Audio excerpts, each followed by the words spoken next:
اب یہ حدیث پاک بڑے غور سے سننے والی، اس کے اندر ایک ایک پہلو آ جائے گا۔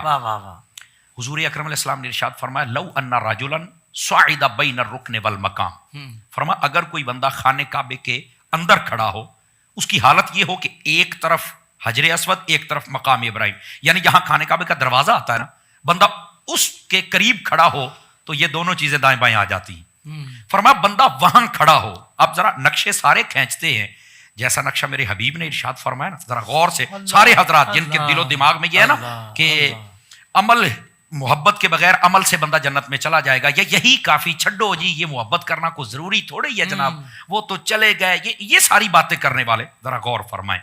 اچھا یہاں سے معاذ اللہ یہ بھی نہیں ہے کہ ہم عمل کے بارے میں یہ کہنا چاہتے ہیں کہ عمل کرنا ہی نہیں ہے، یہ بڑا اہم، یہ بھی بات ہے، یہ ان دونوں باتوں کو سمجھنا ضروری ہے، یعنی یہ لازم و ملزوم چیزیں ہیں، عمل کرنا ہے تو محبت ساتھ، محبت کرے تو عمل سے، ان دونوں کو اکٹھا کریں۔ اچھا نبی پاک علیہ السلام نے ارشاد فرمایا اگر کوئی بندہ خانہ کعبے کے اندر کھڑا ہو، ایک طرف حجر اسود اور ایک طرف مقام ابراہیم ہو، وہاں پر کیا کر رہا ہو، فصلی، فرمایا نماز پڑھ رہا ہو، فصاما، اور اوپر سے روزہ رکھا ہوا ہو۔ صحیح۔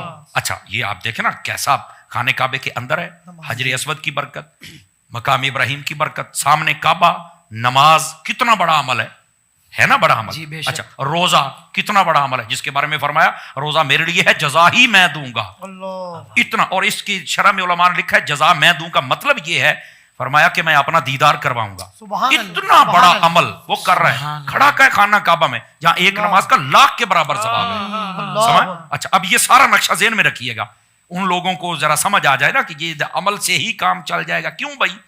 فرمایا ثم لقی اللہ وفی روایت ثم مات، وہاں پر کھڑے ہو کر اس کو موت آ جائے۔ اب آگے والی روایت پڑھنے سے پہلے میں پوچھنا چاہتا ہوں اپنے ناظرین سے بھی اور حاضرین سے بھی، ایسے بندے کو جنت میں جانا چاہیے کہ نہیں جانا چاہیے؟ سادہ سی بات ہے، جنت میں جانا چاہیے بھائی، خانہ کعبے میں حجر اسود کی برکات، مقام ابراہیم کی، کیوں حضرت؟ خانہ کعبہ اس کے سامنے ہے، روزہ رکھا ہوا، نماز پڑھی ہوئی ہے، پر میرے حضور نے یہ ساری باتیں ارشاد فرمانے کے بعد کمال کر دیا۔ آپ نے کیا ارشاد فرمایا؟